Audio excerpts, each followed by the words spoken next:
and preventing violence stood idly by and did nothing to intervene. It was the ordinary people who stood strong. Unarmed and unprotected, they held the line against men with guns and defended their polling stations. We must commend the people of Olkalou.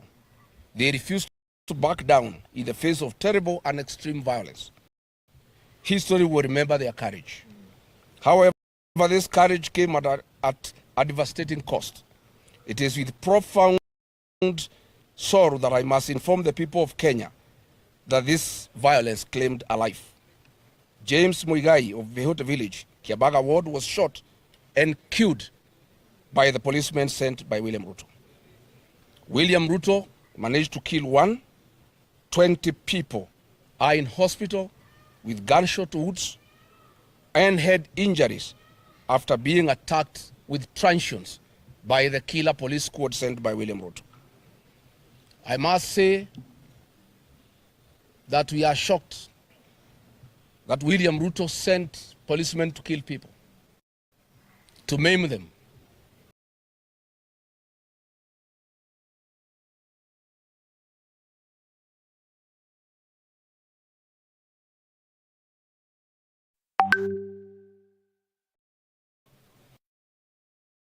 Be forgiven by our people. These rogue policemen raped our women, elderly women, middle-aged women, and young girls. So far, 68 women have reported to us. I want to say, William Ruto, you have crossed the red line. Raping our women is unforgivable, and you shall pay for it. Yes. You shall pay for it. Yes. And as they raped the women, they maimed them, telling them that they must know that William Ruto is the president of Kenya and they can do whatever they want and nobody will take them anywhere. Given this tragedy, there must be accountability. It would be inexcusable not to call out the people responsible for this. It is important for the people of Kenya to know exactly who the architects of this bloodshed be allowed to continue to hide in the shadows. The killer gangs were authorized by the Minister for Goonism and extrajudicial killing in Kenya. These police units operated in Olkalou yesterday. There were 3 groups. One was commanded by Madeira Member of Parliament Eric Wamumbi and his wife Betty Maina, the women rep for Muranga. The second squad was commanded and taking orders from one Dennis Itubi. The third group was taking orders from Charles Karondo, the board chairman of the Communications Authority.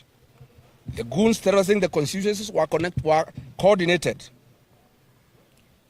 by Nakuru Town East Member of Parliament David Gekaria, Kiambu County Women's Representative Anne Wamuratha, the Nyandarua County Women Representative Faith Gitau, Kiambaa Member of Parliament John Kawanjiku, nominated MP Sabina Chege, Bahati Member of Parliament Irene Joki, and Bere North MP Mr. Wamudhende from William Ruto, and giving the money to the teams on the ground. All of it was done under the express authority of William Ruto, who was giving the money and who okayed the attacks on the population and the raping of women, and with the operational support of Kipchumba Murkomen. So when Murkomen promises an investigation into men wielding weapons that only the police has access to, you ask yourself, how stupid does he think Kenyans are? He wants us to believe automatic rifles paraded openly in a constituency packed with 2,000 police officers went unnoticed by security agencies for over 12 hours. It is insulting that he thinks anyone can believe that. If Murkomen has called for an investigation, he must call for an investigation into his own person, because he is the one who authorizes attacks in Olkalou. As we speak, the DCI Olkalou arrested our young people, the Gen Zs, on trumped-up charges. Some have been taken to court, and others are reported missing. We'll go on to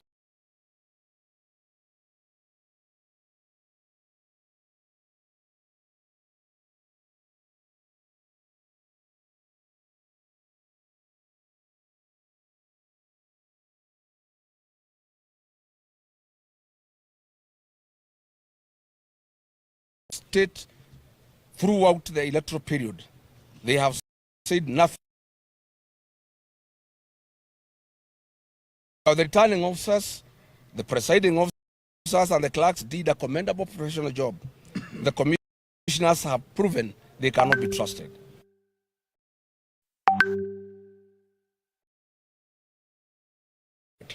These things were plain for all to see, even as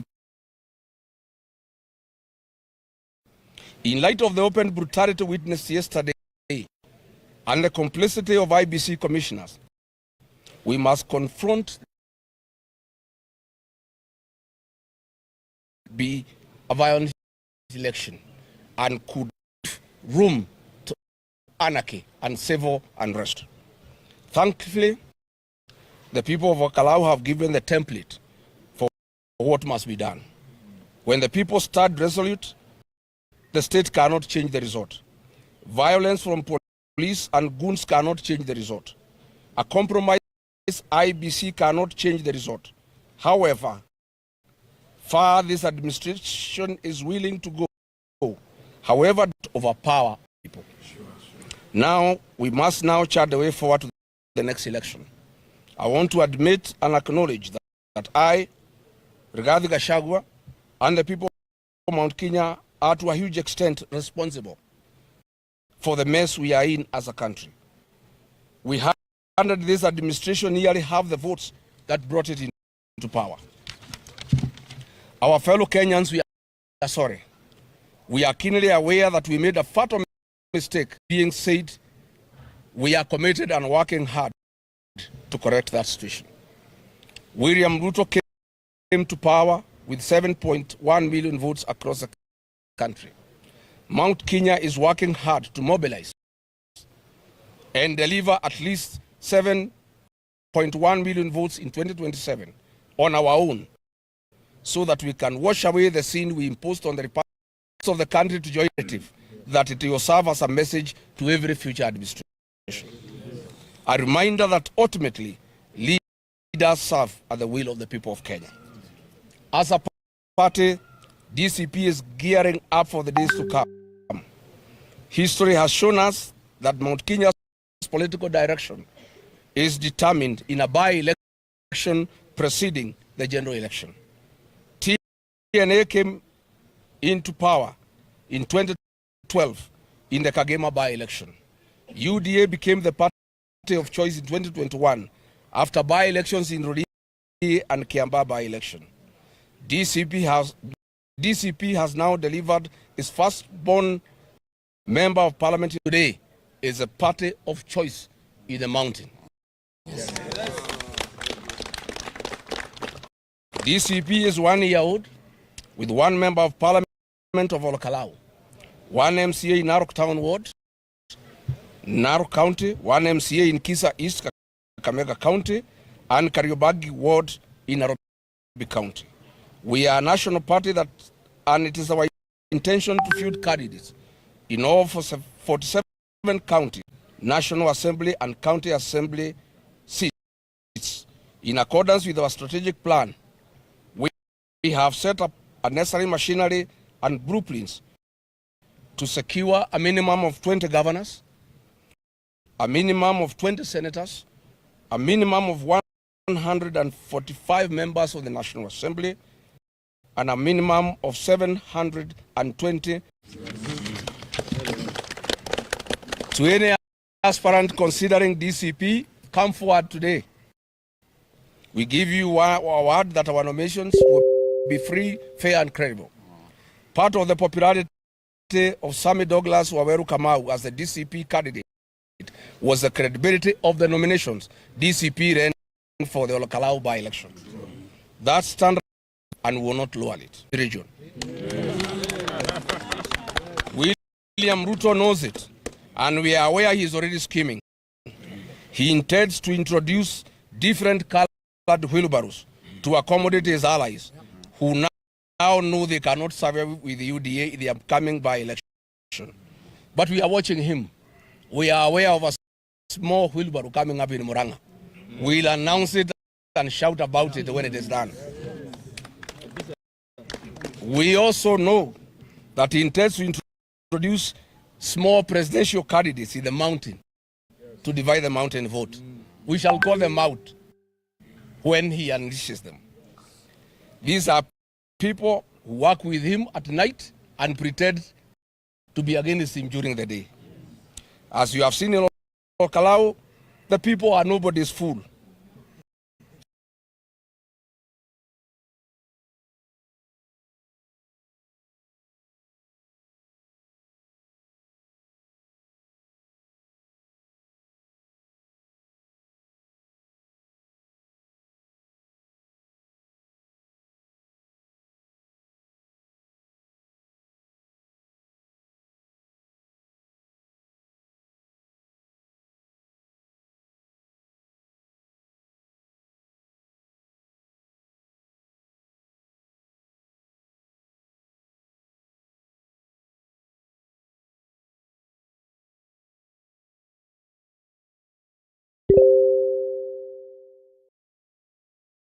Once meant to guard our elections.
I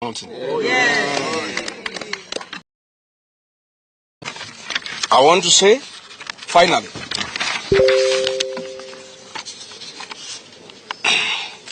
that there is no leadership vacuum in this region.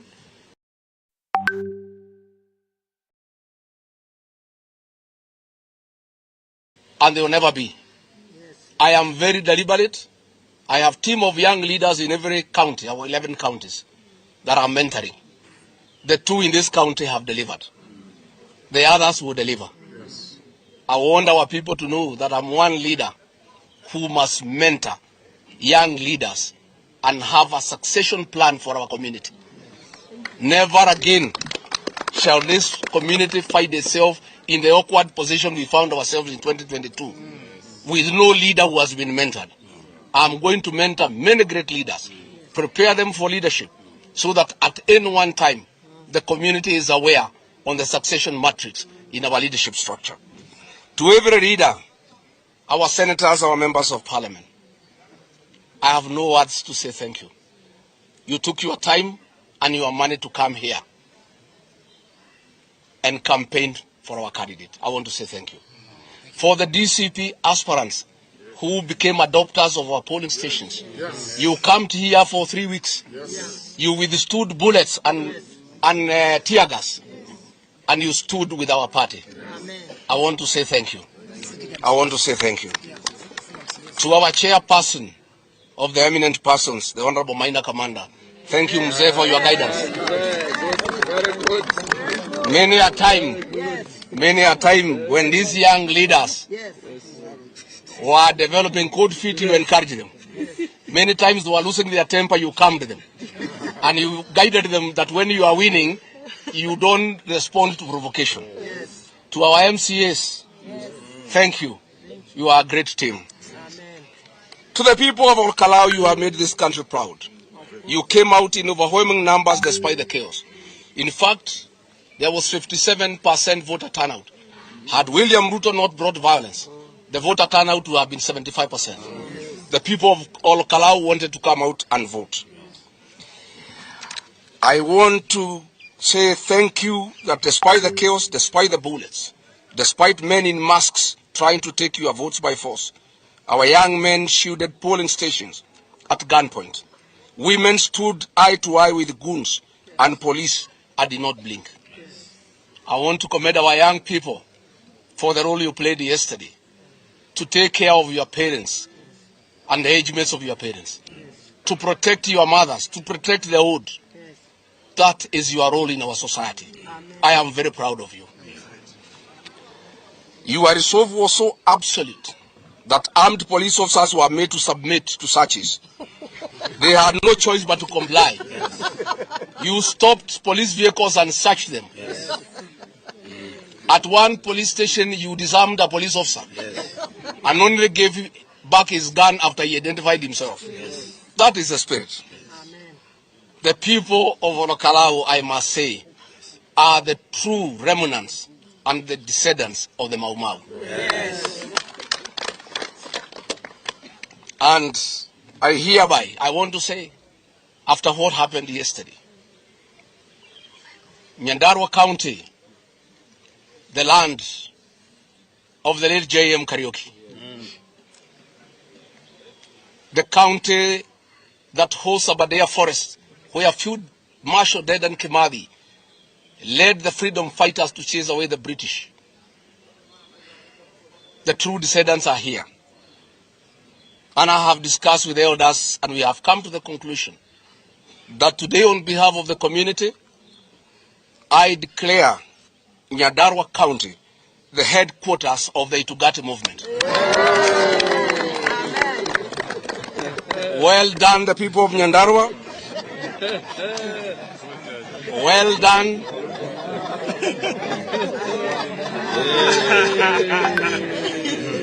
Well done, the people of Nyandarua. You have restored the dignity of our people. Our community was worried. People are calling me from Peketoni, from Loitoktok, from Lodiani, from Bant Forest, from Kitale, from Kiambu, from Muranga, from Kirinyaga, from Nyeri, from Nairobi, from Laikipia, from Nakuru, from Embu, from Tharaka Nithi, from Meru, from Narok, urging me to plead with the people of Olkalou to use the opportunity given by God to restore the dignity and the pride of our community. Amen. William Ruto has persecuted our community. He has called us names. He has called us tribal, despite having elected him. He has sent us beans and rice to shame our people. He has sent mattresses. He has sent all manner of things just to shame our people. He has called us names. But the people of Olkalou have dignified our community. I want to say thank you to the people of Olkalou. What you have done when the history of our community is written and how its dignity was restored after an assault by William Ruto, the people of Olkalou will have a very big chapter in that history. Amen. To Kenyans everywhere, I thank you. From every corner of this country, you reached out. You encouraged us. You reminded us of what is at stake and stood with us through. Over 100,000 of you stayed glued to our resort stream until the final vote was concluded. This victory is not mine. It is not for the people of Olkalou. It belongs to the people of Kenya. Let me thank our Deputy Party Leader, Cleophas Malala, who kept Kenyans informed on what is going on through press conferences yesterday. I want to say thank you, Cleo.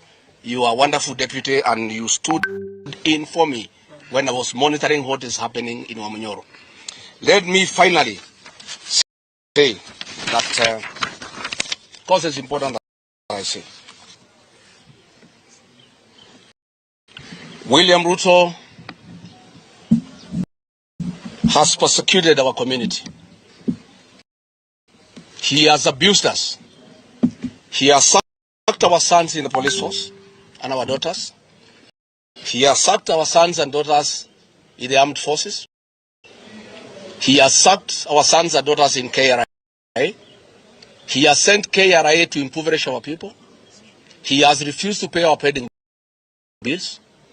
He has demolished our houses in Nairobi. He has declared economic war against the mountain.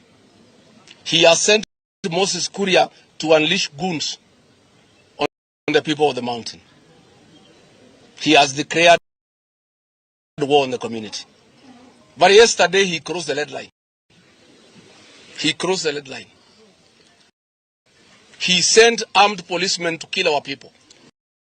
Killed one and injured 20. He sent armed people to rape our women. He sent armed people to humiliate our people. I want to tell William Ruto, these same people were given the same treatment by the British colonialists. They fought the white.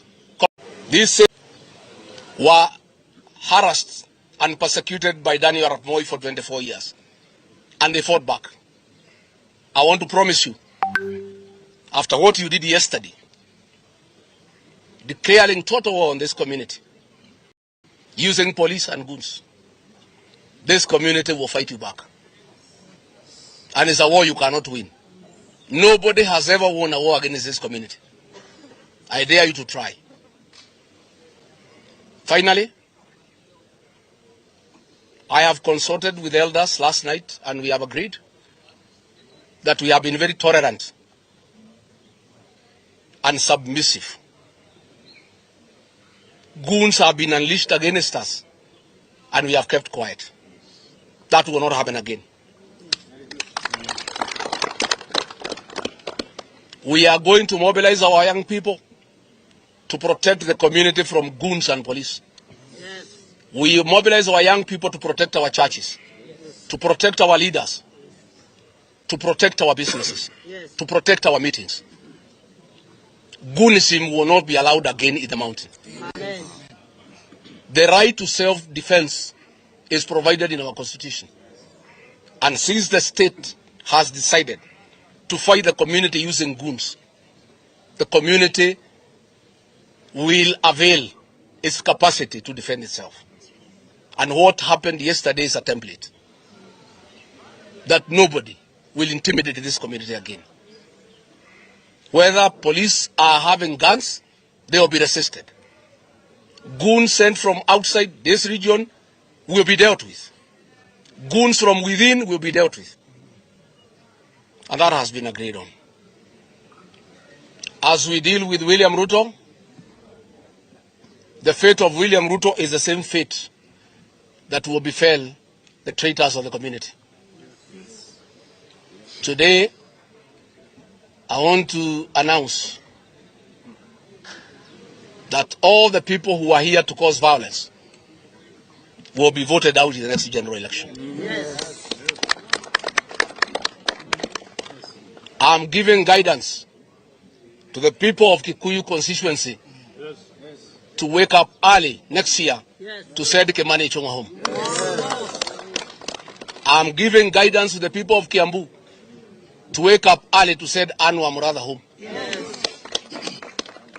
I am giving guidance to the people of Muranga that Betty Minor should not attain 500 votes in the next year general election. I'm giving guidance to the people of Madeira where I come from, and I'm a voter. Eric Wamumbi should not get 100 votes. I'm giving guidance to the people of Bahati that Irene Joki must be sent home. I am giving guidance to the people of Kiamba, that little young boy that I assisted to become a member of parliament, who have become a disgrace to the people of Kiamba and the people of Kiambu. John Kawanjiku must be sent home. I am saying that Sabina Chege should never get any elected position within a mountain. I am giving guidance that all these people from Nyandarua who abandoned their constituents and were here bribing people, the MP for Jororok Muchira, the MP for Kinagop Kwenya, the MP for Daragwa Gachagua, the women rep Faith Getau must be sent home. Yes. I am asking the community to view Moses Kuria as an outcast in the community. He has caused pain and suffering to the community. Yes. He is President William Ruto's advisor on how to persecute the mountain. He has organized goons to destroy businesses belonging to the mountain people. He has made goonism a culture in the mountain. The people of this mountain will never forgive Moses Kuria. Not the cabinet. Mwangi Kujori is the chief strategist advising William Ruto on how to persecute the mountain. The people of Laikipia must reject him in total. Amen. I want to say, not just those I have mentioned, those are the ones who are actively involved in this violence. The one who oversaw the raping of our women. One of the most painful things in our community. Yes. When you rape our women, you touch our own nerve. Yes. And we can never forgive. Those people will be dealt with. Therefore, mimi nataka nishukuru sana. Mheshimiwa, nataka nikupongeze. Asante sana. You fought a hard fight. Yes, sir.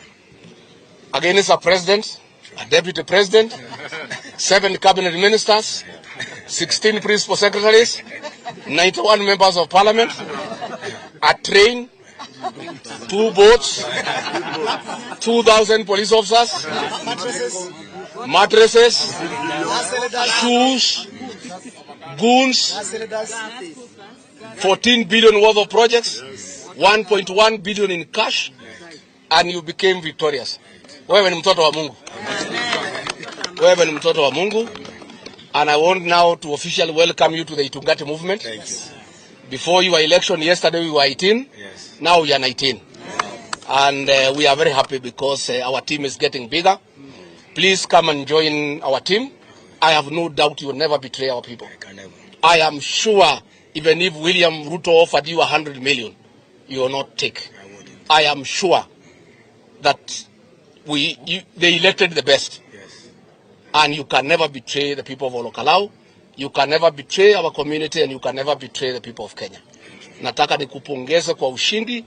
Nataka nikuhimize uanze kufanyia wananchi kazi, uwapende na uwasikize na uwatembelee. Mimi nataka kuuliza wananchi wa Olkalou wasisukume hii kijana sana. I know their expectations are very high. This young man will serve for a year or so. He has just come. He didn't have a job. He needs to settle down. Mvumilie kidogo apate nafasi.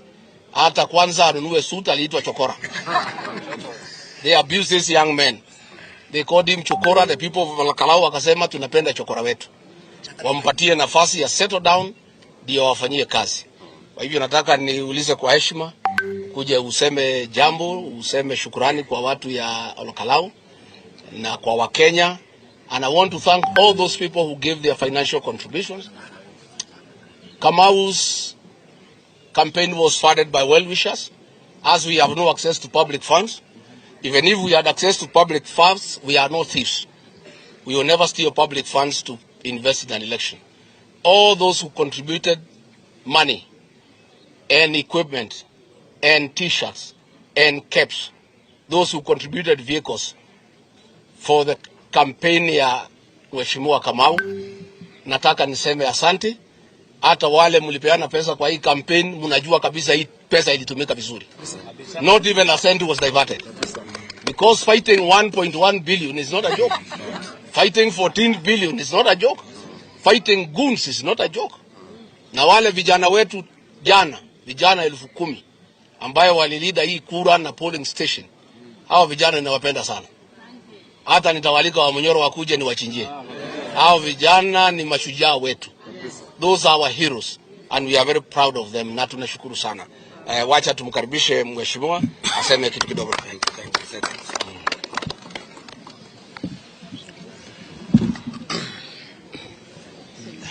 Thank you, ladies and gentlemen. First of all is to thank God for this momentous occasion. We prayed to God from the beginning. To those who followed my campaign trail, I said that I fasted and prayed and I begged God for a job. And I told him if I get a job to serve the people of Olkalou, that I'll do so diligently and to the best of my ability. So this win, all this glory, all goes back to God. Secondly, I want to thank the people of Olkalou. You've shown what you've been told by His Excellency. You withstood all those forms of bribery from government. From morning you'd wake up to be ferried by vehicles, given rice, given beans, given cooking oil, given handouts going to thousands of money per person. People had even abandoned their farms because there was money flowing in our constituency. You withstood all that. And what I'm even more proud of is that yesterday you even withstood tear gas, gunshot bullets, and you protected all those polling stations. The people of Olkalou, I owe my presence here to you. You lifted me from dust. Against all odds, I have become the member of parliament of Olkalou. Yes. Mbarikiwe sana na nitawafanyia kazi kwa roho yangu yote. I promised you that I may not deliver much, but I promised you that I'll be there when you need me. Amen. I will defend the community and my people with my blood and my soul. To His Excellency, the People's Deputy President, yesterday I said when accepting that you are the stone that the builder rejected, and now it has become the cornerstone. Those advisors from the mountain told the president that you'll be forgotten within 2 weeks. Months came, years came. Now we are here. If you want anything to do with the mountain, the only person you can consult is His Excellency Rigathi Gachagua. Yes. The people of the mountain can only listen to His Excellency Rigathi Gachagua because he is the person who is charged by the mountain to lead the people. We want to give you courage. Unite all of us. Don't leave any one of us behind. Apart from the few crooks that have decided to work with those who want to kill us, those who are raping our children and our wives and our mothers. But for the rest of the community, we want to urge you on. May God protect you. Because we have heard of attempts by this government wanting to take your life away. But our resolve as the people is to protect you. The way the people of Olkalou protected the votes yesterday, will protect our party leader, His Excellency Rigathi Gachagua. Yes. Another voice that has come from Olkalou, if you are in the mountain and you want to become a member of parliament, a member of county assembly, even a chairman of the cattle dip, you want to be the governor, you want to be a senator, you must be a member of DCP. Of course. There is no shortcut to it. United we shall stand, because we have seen what happened in 2022. And we have declared with all our iota that DCP shall live beyond us. It is not a one-term party. It shall go beyond 2027, 2032, and in the future. This is the party for the mountain, and by extension, all Kenyans will join this party because it has ideals. To all those wishing to vie, I want to have a word with you. One, if you check the nominations of Olkalou, if it was all about money, I would not be here. The credibility of the nominations were beyond reproach. Join DCP without fear. Bring on board what you have. Yesterday I was speaking to some of the aspirants, and I told them, if it's finances, use them well. If it is your power to plan, plan efficiently and effectively. If it is the power of the mouth, if you can talk well, talk well. Go to the people, because the people shall decide. Yes. There is no one who will be helped by the party. You go to the people vote, and if the best candidate is awarded the certificate. So I wish you all those that joined and helped us during this campaign, we want to thank you. Our numbers is what won us the victory. We were so many on the ground, and that's why we had this win. I want to encourage every one of us. Let us visit these constituencies, join hands with the rest of our people, encourage each other, because this struggle, I would not have done it with the senator and Wanjiku Wamuhe. And that brave young man called Senator Medho, the future of Nyandarua. And today I want to, on his behalf and the people of Nyandarua, receive that honor that you have been given by His Excellency, that we are the headquarters of Itugati. Hep hep, hep hep, hep hep, hep hep. Thank you. As I finish, His Excellency, the young man that has been said here, James is a man that I've known from childhood. He hails from Mombi area. Most of the time you'll find him in Captain. 10 or 15 minutes before, we had chased those wounded thugs, and we left the police station and went to another area. He told me with his own words, little did I know that it would come to pass. he said that he will safeguard all the votes, even if it means his life. A few moments later, I was called by the person in charge we had placed in charge of the police station. And he told us that one of the guy had been wounded, just to confirm it is him. Few hours later, we confirmed that his life had gone. Rest in peace, comrade. You put in a brave fight. You are there to protect the community and the votes of your people. Your bravery will never be forgotten. As we lay you to rest, probably next week, we want to put a very strong voice to this government. The uniformed policemen performed very well. But what was worrying is that they had orders from other quarters. Because whenever those wounded thugs would approach, they never acted. They would even have access to polling stations. At St. Joseph, it took brave young men and women to pull them out. They were even firing at close range, at AC, at Mombi, at Simba. In Nyandundo, it is women who disarmed one of the thugs.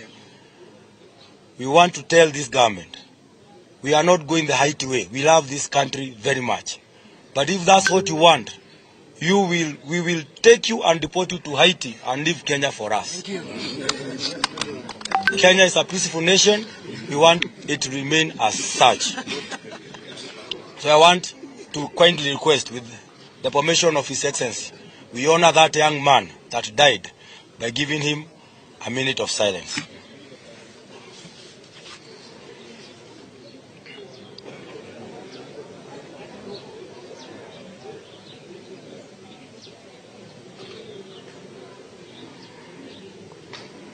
Thank you and God bless you all.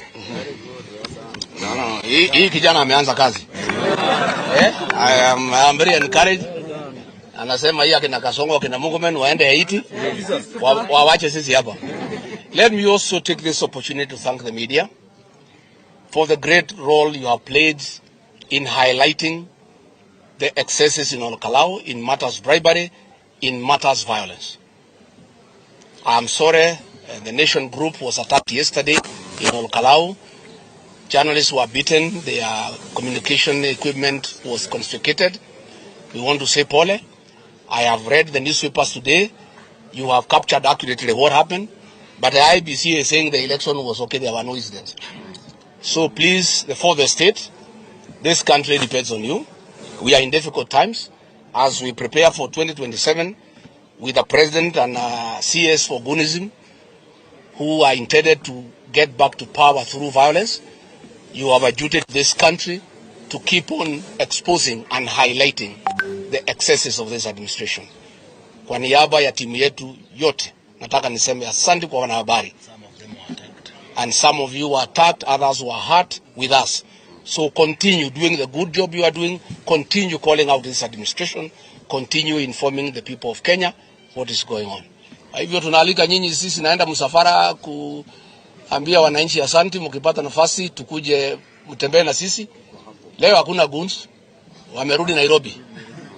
Here in Nakuru, some of them. Na hoteli ilikuwa natumika kupanga hii kazi yote ni ya Susan Keka. Ya shamba ambaye they grabbed hapo karibu na State House. They grabbed land there that was meant for the hospital. Bwana ya Keka akajenga hoteli hapo. Hapo ndio hii wakora yote ya Kasongo walikuwa napangia ukora ya kuumiza watu wetu. Kwa hivyo watu ya Nakuru, huyu Susan Keka pia lazima kuwe one time. Kwa sababu ametusumbua. Wameiba mali yote ya Nakuru County. On top of that, wanapeana hoteli ya kupanga wahuni ya kuja kuumiza watu ya jamii. So tunataka pia hao washughulikiwe. Asanteni sana.